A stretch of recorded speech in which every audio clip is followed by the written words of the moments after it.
Welcome back for another episode with Hannah. We're so happy to have you on again. Thank you. I'm happy to be here. So we have some serious topics to dive into today. And Yes. I'm pumped Definitely about warranted it. its own episode, so that's why we didn't even touch on it last time. I feel like I just need to like bring them out to give like a hint. Yeah! What we're gonna talk about. See? I legit have them. Oh my God. Okay, so just so everybody knows, obviously not everyone is watching this on YouTube. Hannah, tell us a little bit about what What this you're episode holding. is about what you're holding in your hands currently. Okay, so I'm Freaking holding huge. Double D gummy bear implants. Damn. So I explanted 9 months ago. So these toxic tits are now out of my body.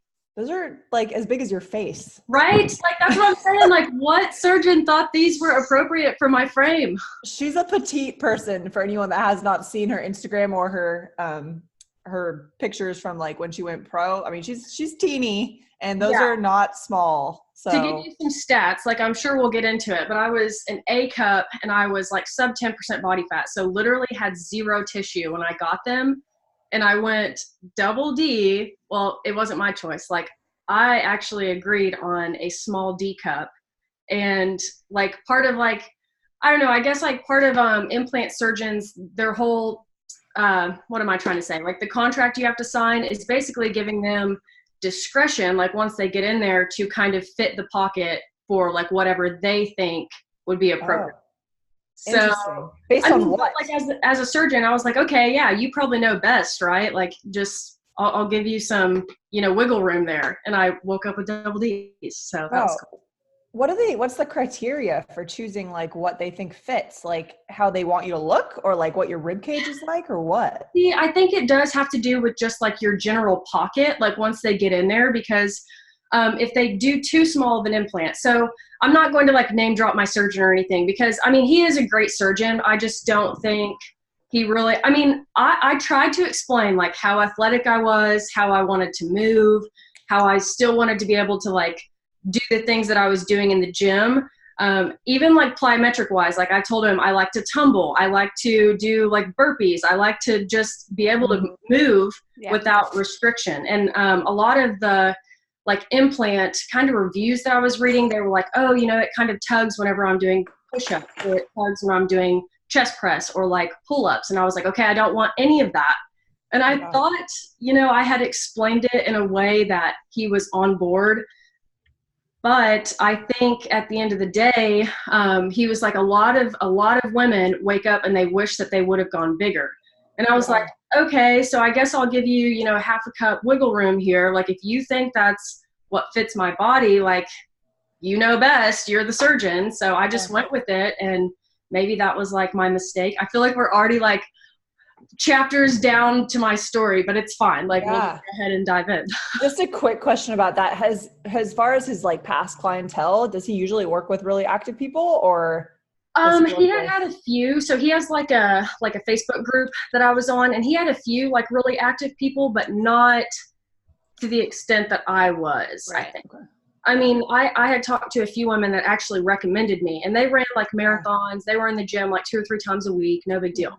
But I think to the extent of what I'm training, I just don't think he could wrap his head around it. You're not the same type of body. You're not a typical bodybuilder. Right. And I've like always prided myself on like being athletic and being able to move. And so, I mean, we'll get into like all the immediate post-op symptoms like after my implants, but I knew something was not right. Like as soon as I woke up, I was like, whoa, these are way too big. They do not fit my frame.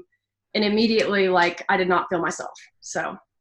Yeah, so let's talk a little bit, because obviously this episode we're going into, you like got them explanted after obviously getting them in the first place. So let's talk about your symptoms and a little bit about breast implant illness and what that is. And it's so like hairy, I feel. And even now, like when I say breast implant illness, I know there's going to be some people out there who are like, this girl's full of shit. BII is not a thing.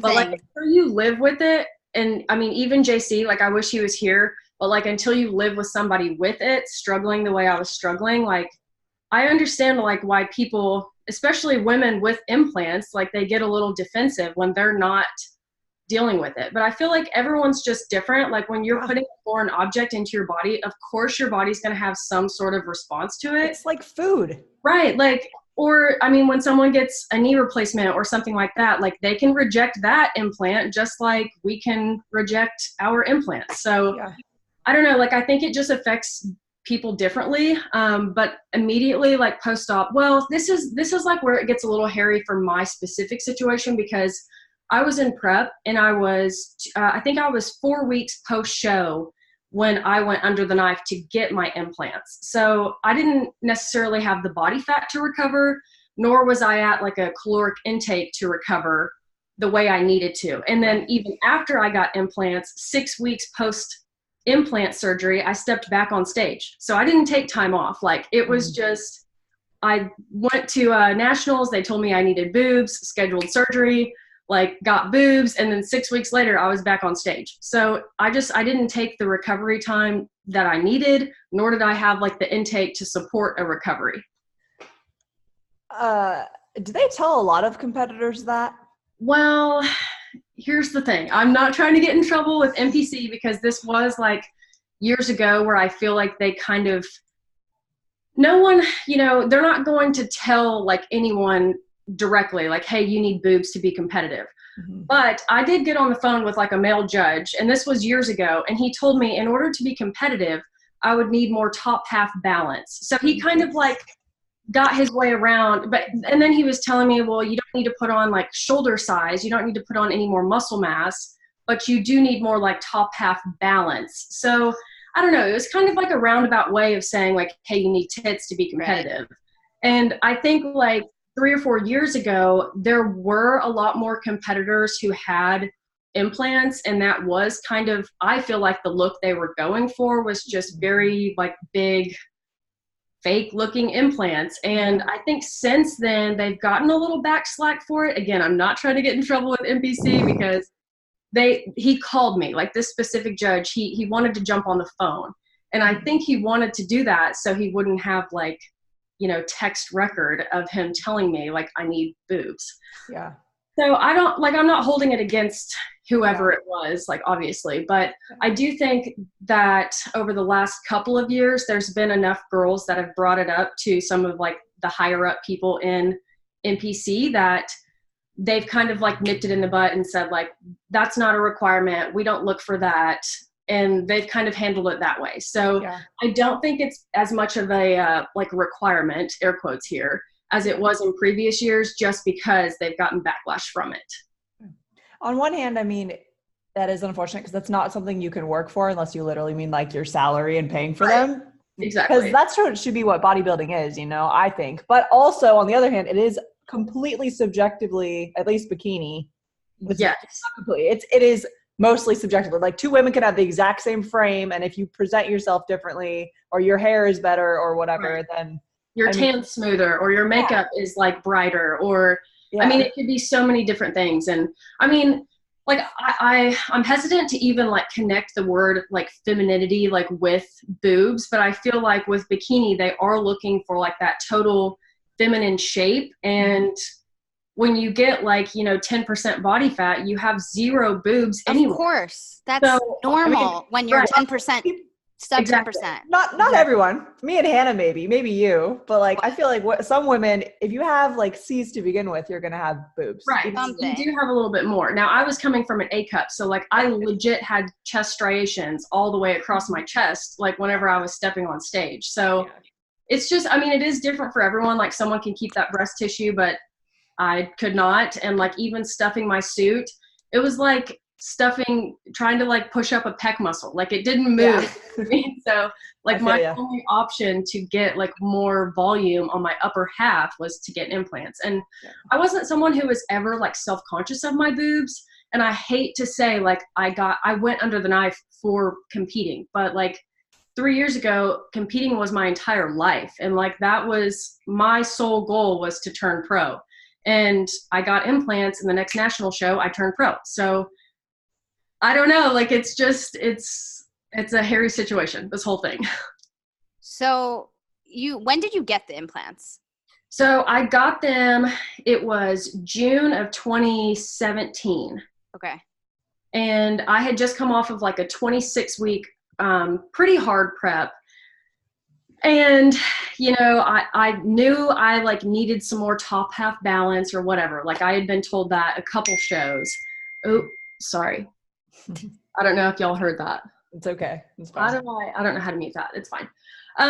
But and then after I competed again, like 6 weeks post implant, and you know, competing like to the extreme that I took it, this is like where I feel like kind of like crossover symptoms where I didn't know exactly what was prep related versus implant related, because you know, dieting for an extreme period of time and getting to that low level of body fat that I had, there are going to be symptoms as far as like low libido and like dry, brittle hair and digestive problems, because when you're dieting for that long, your whole system slows down to try to accommodate like the lack of intake that you are at, basically, and just the stressors of prep anyway. So I was sitting, I want to say it was like 7 or 8 months post show, and I still felt like absolute dog shit. Like I still felt like I was in peak week dealing with just tons of symptoms. And then I started connecting the dots, like something is going on here. Like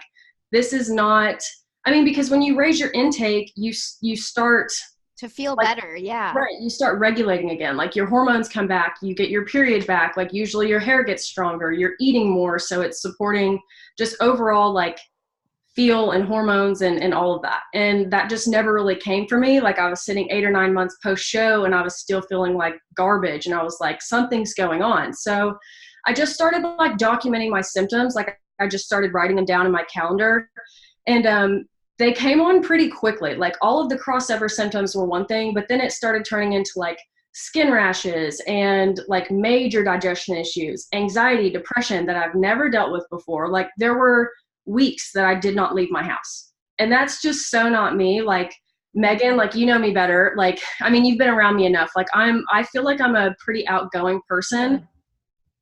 And I don't know, like it was the weirdest feeling of just not being myself. Yeah. And then I started dealing with like eye issues. My hair was falling out, joint pain, like inflammation, gut problems, like just, I mean, I have like literally pages of symptoms all over the place.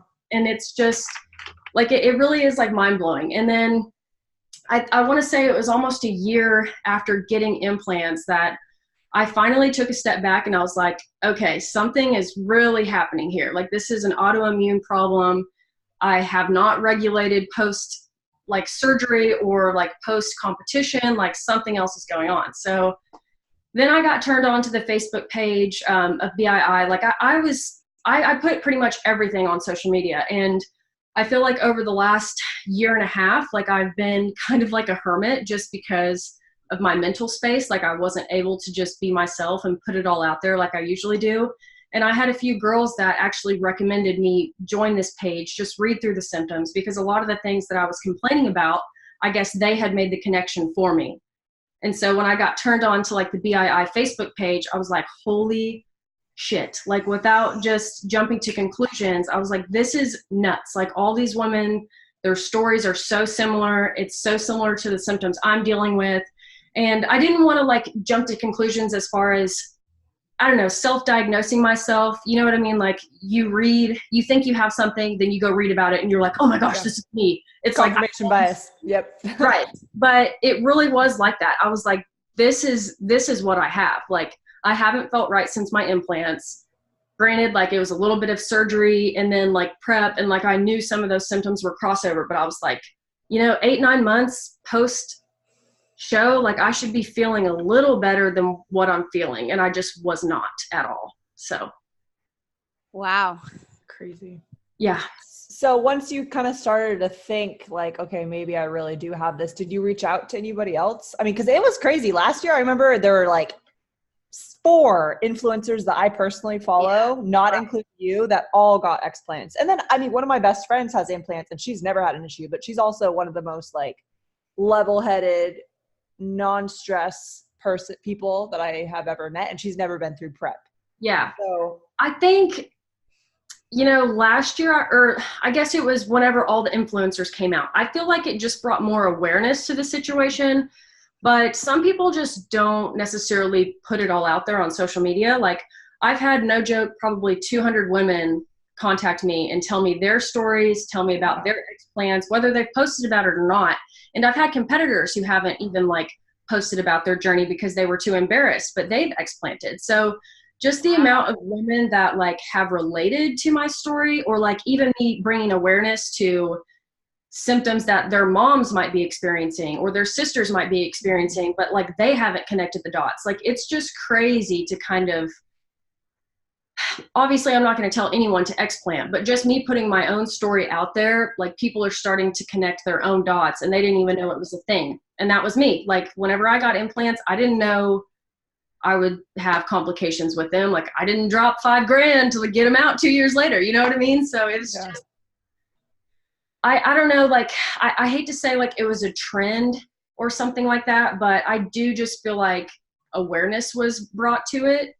And that's really what turned me on to it as well. Like, that was kind of at the time where, like, Emily Duncan was someone that I really looked at. And then Tanya, I'd have to look her Instagram name up, but there was a few like bigger influencers who were competitors in the past, who had tons of health problems, got out of competing because of those health problems. And then they found out that it was the implants. And watching their stories of, and Courtney King is another one, watching their stories of like explanting, and then it's literally like months later, they look like a new person, their skin's bright again, they're like not dealing with XYZ problems. Like, it was just the whole thing. And so I think, if anything, they gave me some balls to like look into it a little bit more for myself, because obviously it's a scary thing. Like, when you don't know what's going on, you don't want to look into BII. Like, you don't want to look up those symptoms, or like, you don't want to look at before and after pictures of like explants and what boobs look like, and like just the whole thing. And so I think that they gave me some encouragement and some hope for sure about the whole situation. So if you do get explants, I'm pretty sure Courtney had something else done. Yeah, she got an explant and lift. Yeah, and she had hers for a lot longer than you had. Right. Is that when people would typically need a lift as well, or is it based on like your tissue in the first place? I think it can be a little bit of both. Like, I went submuscular, so I went under my pec muscle, which kind of like gives you a more natural line to your chest. Like, I don't know, you guys will probably know what I'm talking about. Like, if you've ever seen competitors that literally look like they have balloons on their chest, like it's no transitional tissue, like it's literally balloons. Know exactly what you're talking about. Yes, that is like going over the muscle. And I don't think there's like one better than the other necessarily. I just wanted a more natural look, so I went submuscular. And so looking back, I probably should have gone over the muscle, because my pec tissue was so tight anyways from lifting, that I think that did cause a lot of problems.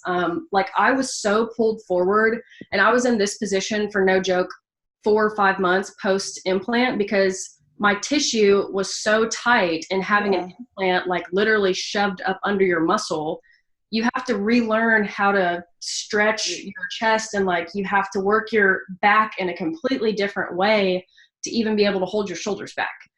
So then it started causing problems with lifting as well. Like, if you're not in the proper, mechanical position, then it's very hard to activate shoulders or traps or back or lats or anything the right way. So it caused a lot of problems. Sorry, I got off on a tangent. Don't even know. We love them. Yeah. But I don't know. It's I don't know. Shoot another question at me. What you want to know? So you had terrible symptoms. It sounds. How long did you have those symptoms for before you got them explanted? I had implants for almost 2 years. So I explanted in April of 2019. Okay. And then did you feel better immediately? Yes, which is crazy. Like, it took me 2 weeks post implant or post explant. I dropped 15 pounds in 2 weeks, and it was straight inflammation. Damn. Like, your body did not like this. Mind blowing. You weren't able to really do much as far as activity after the surgery, right? Or no, like I did have to. I took like a month off of training, and you have tubes. Like, you have drainage tubes whenever you explant. and there's basically tubes like coiled up in your chest wall. And since I went, okay, so the whole explant process, you can do like an explant, I guess, one of two ways. Like, but the important part, like if you are experiencing any like BII symptoms, is to get the capsule out as well. So you have like the implant itself, and your body's defense mechanism against that implant is to form like a capsule around it. And that capsule basically protects your body from the implant itself. That's like your body's defense mechanism against the implant. So right off the bat, like your body has some sort of like effect towards that implant. You know what I mean? It has, and like, that's like a well-known fact by surgeons. Oh, yeah. Everyone, even whether before you BII have was BII or not. Like that's your body's defense mechanism against that foreign object. Scar tissue, exactly. And so, and that's where you get like capsular contraction. Like if women have like one implant that sits higher than the other, their body is not liking one side more than the other. Oh, that's interesting. It's super interesting. Or it can be like a chest. Just thinking PRI. Yeah. So, anyways, like whenever you're explanting, if you have any BII symptoms, sometimes the toxins from the implants themselves will leak out. Even if your implant is not like leaking or it has like a hole or something, like those things, they're not solid. Like they're not safe. Like there's been people who have explanted who have black mold in their implants. Oh my God. Not joking. Like random specks, they like yellow, all kinds of things. They're like foggy. So it would be so false to say like nothing can puncture the implant. Like if there's things when women explant, if there's things in the implant, you can't say like they're not, you know, I don't know. It's just, it's a whole different like thing that we could get into. I have a question. Yes. Is that like possibility of black mold and other stuff like that? Is that said on like the contract that you sign when you go or anything? You know, I looked up the FDA website and they said, I wonder if, can I pull it up without getting you guys off of my face? Does that mute me or something? No, you're good. Okay, let me, because I actually just looked this up on breast implants because I think the FDA, don't quote me on it, but I want to say that it was 4 or 5 months ago where they said BII is a thing. Like it is legit a thing, FDA approved. It's now something that I think doctors have to warn about clients on. Yes. And there were other symptoms listed on there.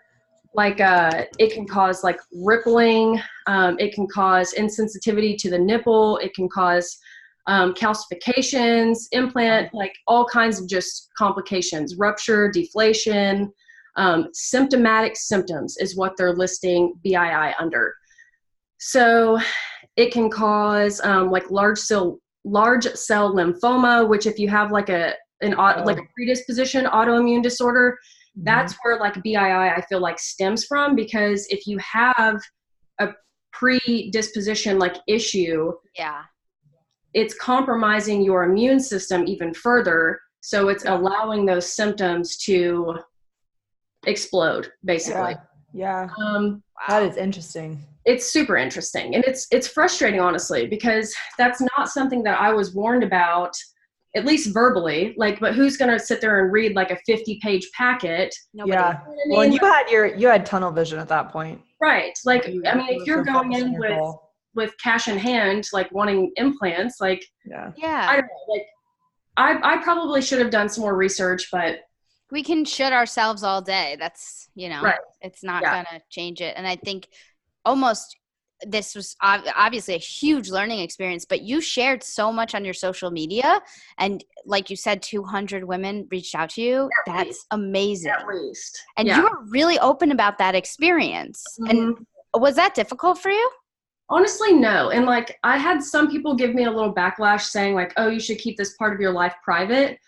But honestly, I was just so happy to get them out. And even looking back at the 2 years that I had them, it sounds so shitty because that is like when I turned pro. It's when I got engaged. Like there were so many good things that happened within those 2 years. Yeah. Those were honestly the worst 2 years of my life. Like, And when I look back on it, like I didn't even feel myself. So I don't even feel like I created memories within 2 years. Like it sounds really sad, but like memory loss, like brain fog, constant fatigue, like all of those were very, very real symptoms that I dealt with on a daily basis.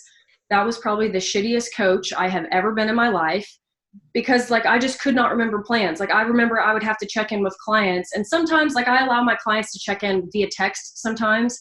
And usually I'm very good at like spatting out numbers back to them, or like remembering what their meal plan was, or remembering even like 4 days ago, I would make a change, tell them to check in with me in 4 or 5 days. And then I would have to ask them like, when's the last time we updated your meal plan? And they were like, Hannah, we literally talked 4 days ago. Wow. And it was crazy that I just felt like my mental sharpness was not there. Like I felt like a sack of rocks. Like it was crazy. Were you able to sleep? Was that where is your sleep disturbed? Yes, kind of. But like, I think it was more so just the amount of like back pain I had from sitting like this. Oh gosh. Yeah. And so anytime that I would lay on my back, it would just like force these open. And so it was either like constant chest stretching or just back pain from trying to sit like this. Yeah. And sorry. Oh, go ahead.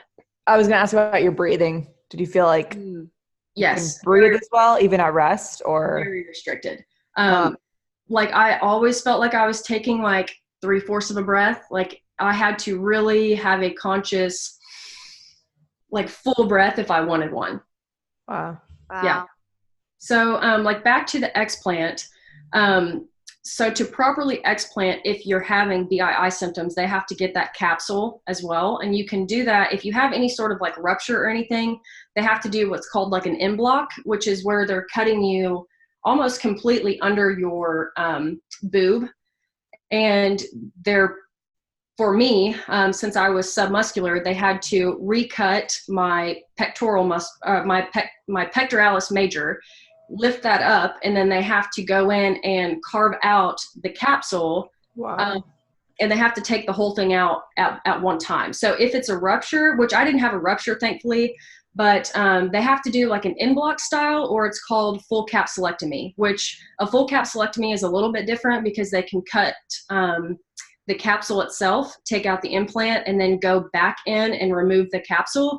But if there's a rupture, they have to go in, they have to make the incision a little bit bigger to get the entire capsule itself to pull out, and then they open it. Because if it ruptures inside you, obviously that's bad news. You would have like silicone or saline or gummy bear gel, like all through your chest cavity. So since mine went so big and my pec tissue was so tight to begin with, whenever my explant surgeon, which he's amazing, his name is Dr. Eric Wright out of Little Rock, Arkansas. Awesome. He used to be an implant surgeon, but now I think he does, I want to say like 90% of his surgeries are explants now, because he's just had that much training in it, and he's kind of been at the forefront of this whole BII thing. And so he knows a lot about it. He believes in it, which was very important to me to like find an explant surgeon who believed in BII, who didn't just think I was crazy. And he was just awesome. Like his whole staff was awesome. So mine weren't ruptured, so we could have done a full capsulectomy, but I was pretty adamant about him getting all of the capsule tissue. And so we did do like an en bloc style, and then he had to go back through, because my scar tissue, he thinks this is because I was so fit and active and my chest tissue was so tight, that he said my scar tissue had gone all the way up to my collarbone. It had spread all the way to my lat. Like, oh my it God. just filled this entire pocket, because it didn't know what to kind of like bind onto, because I didn't have the room in there. And so he just said it adhered to everything. Like he had to scrape my chest wall. He had to scrape it off my pec muscles. He had to scrape all the way up to my clavicle. Like it was just crazy. And he has a video because I made him. Cool. Yes. I'm one of those creepy people who can like. I was going to ask you if you had a video, or if you've like, I was just going to go on YouTube and watch, but I would love to see that. I know. Yes, I do. Definitely send that. Yeah, I have a video. That's crazy. It's pretty gnarly. Like after he took them out, he goes back in and like lifts up my like tissue, and he's like, here's your pec, here's your lat muscle over here. He was like, you can see it stretched all the way up to your clavicle. I was like, whoa, this is awesome. I love awesome and terrible. Yes, I know. JC was Your like, body. no, I cannot walk like that. I bet. Yeah. How do you know? So can they just tell if it was ruptured by like the shape, or because if it's inside the capsule, how do you know if it's ruptured inside if you can't see inside? Right. I think you can do an X-ray, or maybe it's an MRI that tells you that, but they can see if it's ruptured, but sometimes it'll just be deflated. And so it'll puncture the capsule if it's that bad. Got it. But I think it's an MRI that can like for sure tell that. But you can really like feel them too. And you can feel like if you push on one side of your boob and it like bubbles up over here, then it's probably not ruptured because the form is still there. Yeah. Okay. Pain wise, what was worse, your implant or your explant? This is probably going to shock people, but explant. I was thinking with Why? what you just Why said. do you think? Yes, I think it was all the scraping. And he said that he's only seen one other person who had that hard of a recovery, and it was because they were super fit and their scar tissue capsule had adhered to everything. So I'm guessing that's got to be the similarity, is just like how tight my chest was in general. But honestly, the explant was way, way worse. Like, I'm not someone who we have like 2 weeks of pain medication that is prescribed to us. And I'm someone who like, I'll be on it for 3 or 4 days. Then I immediately switch to like Tylenol or an over the counter thing, because I don't want to be on that stuff. Like, I don't even like taking Advil or Tylenol or anything like that, like just in general. And so I was trying to get off of them day 4 or 5, and I literally could not. I could not do it. So I had to fill my prescription again for like another 2 weeks just to get through all of it. So I had my tubes. So they coil up. You have tubes that drain out of the side of your chest cavity, if you will. And the tube is like wrapped up, and then you're so compressed. We had like ace bandages on, and I have to wear like this front zip sports bra. And immediately post-op, I could breathe, which was something that I was like, yes, still being wrapped up, right? Like, I could actually take a full breath, and I was so compressed at the same time, but I was like being able to take a full breath, which was amazing. Yeah, probably the most important thing we do. Yeah, it's breathing. Yeah, it's fine.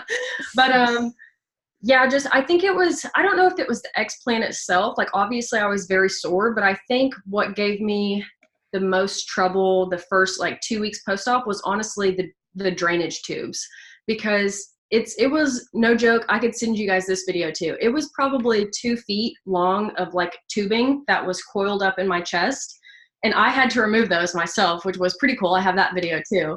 But just like feeling them, like you could literally, it was just like extra pressure in your chest.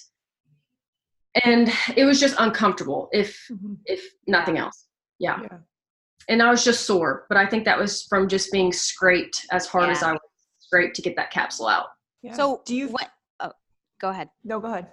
You're good. Go. When you got explanted, your symptoms started slowly going away. And when did you really notice that you were feeling better? And also, what was your intake and what was your exercise regimen when you were explanted? Yeah. So immediately post-op, like I said, like I could breathe. So that was the first thing I noticed. I dropped weight. So like the inflammation in my face and just like overall body went pretty quick. And then as soon as I could start getting up and around, because obviously like when you're laying down for weeks at a time, you're going to be sore and just like achy and body aches or whatever. But it was probably like week 3, 4 that I was walking around, and I was like, holy cow, like my joints feel better than they've felt in months. So like joint inflammation and just overall like back pain, that went pretty quick. And then I started adding back in like just different foods. Like, I'm pretty regimented anyways, and like I'm a creature of habit when it comes to my food. But a lot of things that I had to cut out due to just like all these stomach things that I was experiencing, I added them back in with no problem. Wow. And I mean, that was pretty instant. And then skin rashes, like I still have some like small skin rashes on my arms and stuff. Another big symptom I was dealing with was circulation problems in my legs. Like I would like stand up and my legs would kind of look like spider webby, Like they would be like white and red. I've got a video of that too if you want to see it. Yeah. I wish I could just like put these all on YouTube.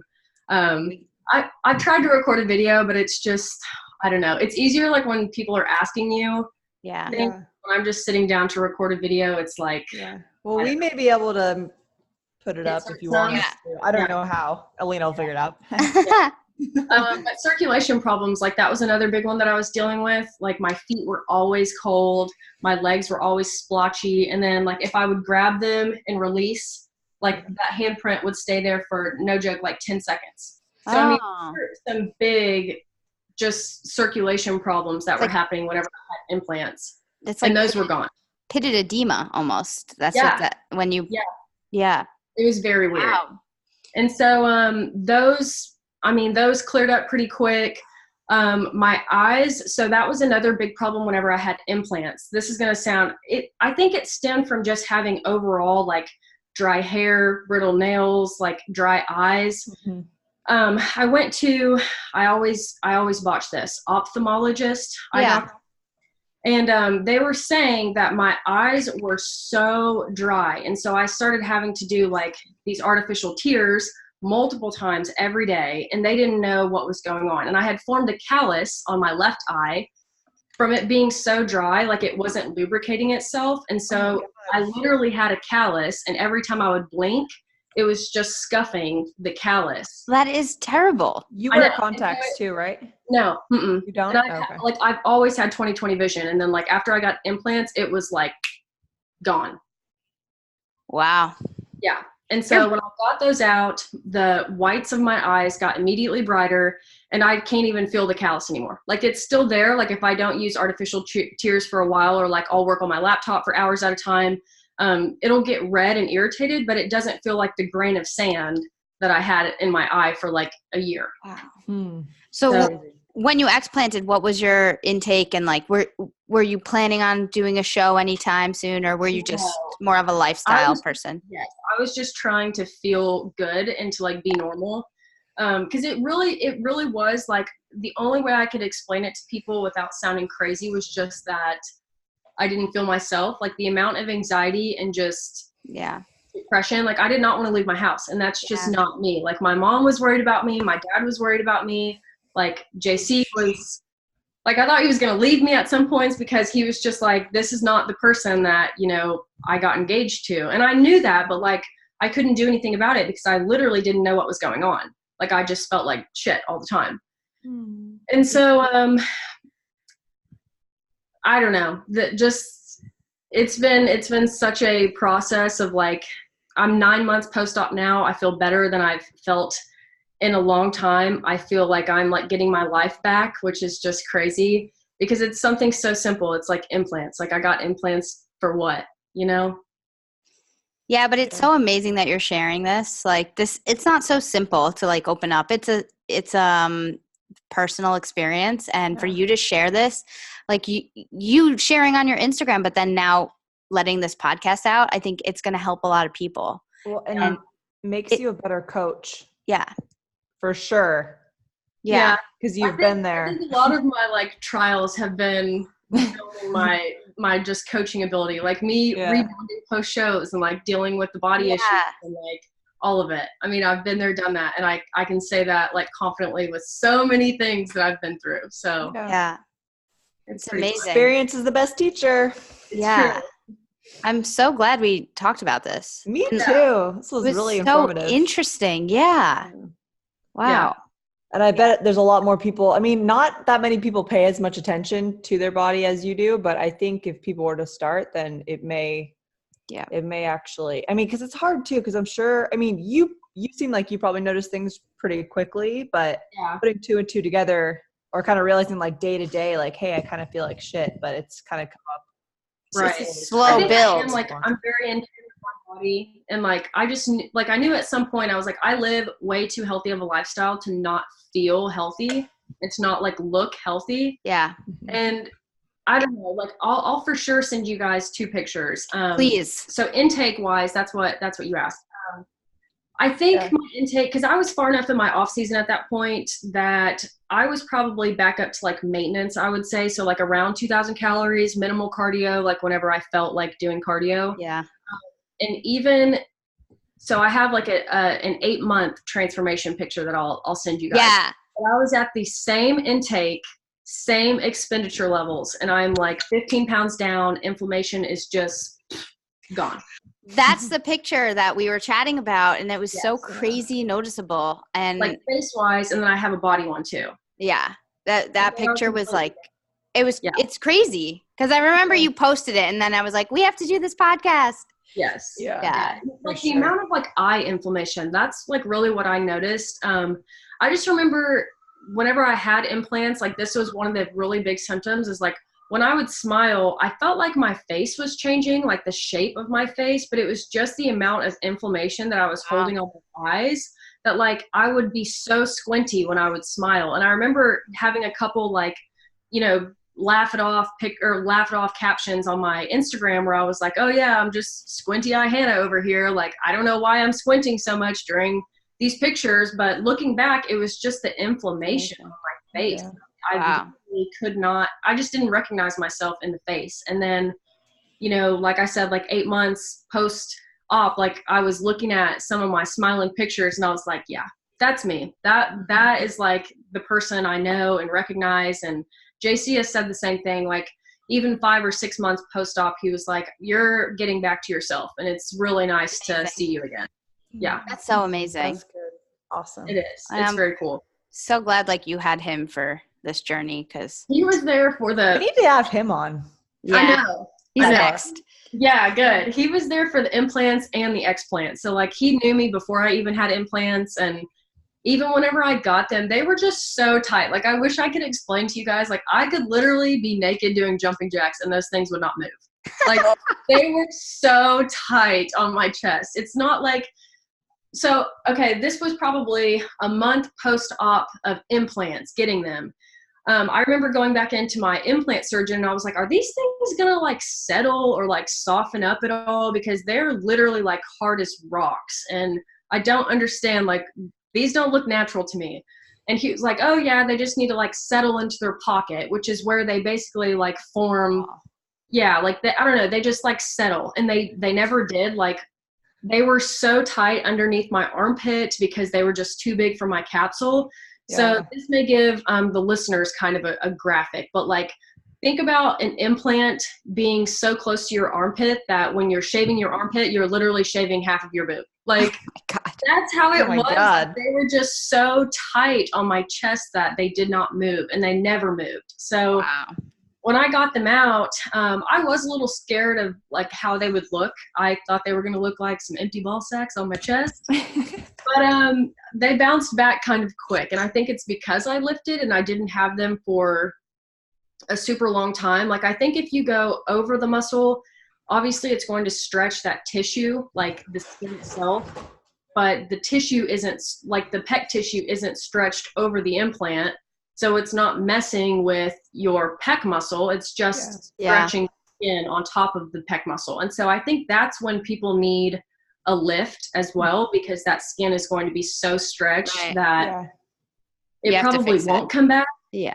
Right. And so me going submuscular, my skin was like, it was a little misformed or disformed and like saggy, I would say, like for the first month or two. But after I took the ACE bandages off and like started to move again, they bounced back and they're bigger now than they were before I even got implants. So I'm not mad about it. Well, I'm so glad you shared your story. Yeah, I hope it helps people. Like, of course, I'm not telling anyone like to explant or anything like that, but just be aware of your symptoms and like don't be afraid to write them down. Don't be afraid to like ask questions.